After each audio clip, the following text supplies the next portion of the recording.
sleeping on me. But I don't waste my time trying to prove that I'm something to see. Ooh, the real ones ain't knowing the ones that do not, I don't need. Welcome back to Sincerely Rummies. Today I'm going to share this story time about my little brother crashing my dad's truck into the side of our house. This was a few years ago, so Xavier's 7 now. So he was probably like 5, I want to say.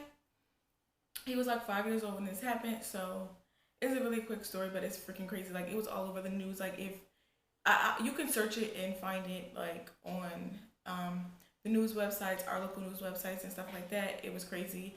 My dad actually ended up getting charged with child endangerment charges and stuff like that. It was crazy, but I'm just gonna give you a little bit of background about my little brother. So he's like a really curious kid. Like, my dad works on cars and stuff like that. Like, my dad's super duper good with cars. So you know, my brother has witnessed my dad work on cars a lot. He works on our cars, you know. Anybody who he knows, you know, he's like the local mechanic, and he can fix, you know, he can help you fix your car or whatever. So, you know, Xavier, being a boy, being around my dad, always wanted to do what my dad is doing. You know, he admires everything that my dad does. My dad's very talented, so my brother thinks he can do everything my dad can do. I'm sorry if you hear that noise. That's my rabbit. Layla, get down. So, like I said, he admires everything that my dad does. So, you know, he tries to mimic a lot of the things that my dad does. So, my dad is underneath the car trying to, you know, work on somebody's car. My little brother is literally trying to get underneath there. If my dad, you know, is doing something with his phone, my little brother is trying to mimic him, mock him, and learn anything that he can learn from my dad. So, one day, my dad is getting the kids ready to go to school or to my aunt's house or something. They were going somewhere. So, my dad, so their house is like in an apartment complex. So there's like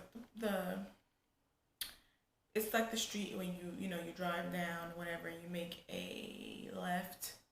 Yeah, you make a left. So you drive in, you make a left, and then you're in the parking lot. It's like a little narrow drive through, and then you get to the wide parking lot. So my dad is in the parking lot. He got the kids in the car. They're strapped in the car. My brother's in the back seat. My little sister's in the back seat. They're in their car seats, strapped in, right? So my dad pulls up to the side. He's pulled up to the curb because he forgot. He forgot something in the house that he needed. So he called my little brother, to come outside to the door. So the curb is here. My dad is tall and long, so like it's literally like a 10-second walk to get to the door to get whatever my dad needed. So, and like I said, my dad didn't go in the house. You know, it's never okay to leave a kid in the car, of course.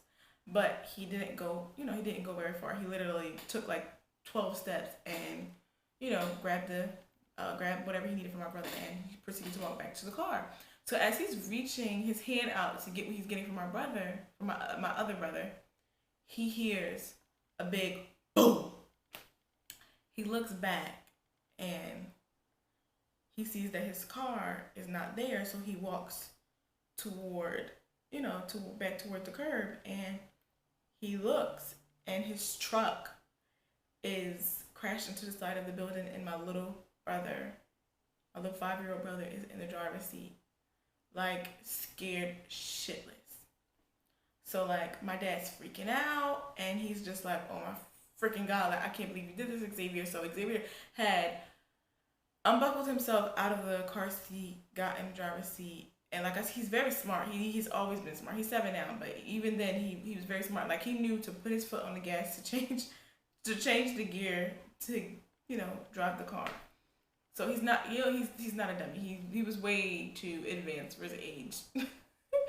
So it's I can laugh about it now because it happened. It's over. But it wasn't funny then. I was really concerned. So my dad, like, his first instinct was to because my little sister's in the car too. So my dad's first instinct is to make sure my brother and my sister are okay. So he gets them out the car, and he's like checking them and making sure they're okay. He's like squeezing them, making sure they're not hurt or anything like that. He's like, like, are you okay? Like, why did you do that? So like, my dad is like, yelling at my brother, like, why did you do that? Like, what is wrong with you? You, like, what are you doing? Like, you don't know how to drive. Like, what the hell? Like, Xavier, seriously. So, of course, my dad he did that, and then his second thing he thought of was like, how the hell am I going to fix the side of this building?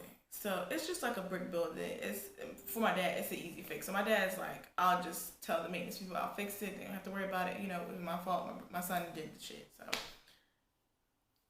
but my dad would have been okay had the nosy neighbors not called the police.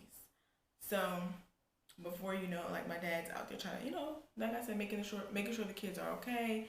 And his car, it wasn't that bad, because like Xavier couldn't really reach the pedal, so he literally kind of like, he didn't like creep up on the wall, but like he did it, but like he did it hard, but it wasn't hard enough to mess up my dad's car too much.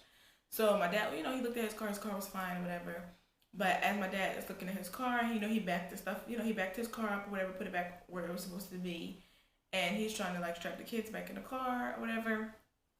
And the police ride up and they arrest my dad in front of my brother and sister. So they're like hysterical. Then they question my little brother, and they tried to question my little sister too, but she was way too young, and she probably was just looking at them like, no. She's like really quiet, and to herself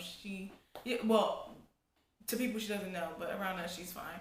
So like the cops are questioning my brother. My brother's hysterical, like, oh my god, I got my daddy in trouble. It's my fault. My daddy didn't tell me to do it. I just wanted to drive so bad because I want to be a big boy. He was just like, trying to explain to the police that he did something he shouldn't have done. And he immediately knew, like, when the police came, even before they came, he immediately knew he did something wrong. Obviously, my dad said something to him, he got in trouble. And then when the police came and they took my dad, he's like, oh my god, like, I got my dad in trouble. And like, he watched them put him in handcuffs and stuff like that. So they ended up taking my brother and sister with my dad to the police station. My mom and my grandma had to, come to the police station, get my dad out. And it was this whole big old thing. My dad had to go to court. It was like child endangerment charges and stuff like that. Like, it was crazy. I won't be able to find pictures of the building, of what it looked like when my brother messed it up, but I probably will be able to find a news article of where, of my little brother, of them, saying that my little brother crashed the car, and the whole thing with my dad. I'll just blur out his name though.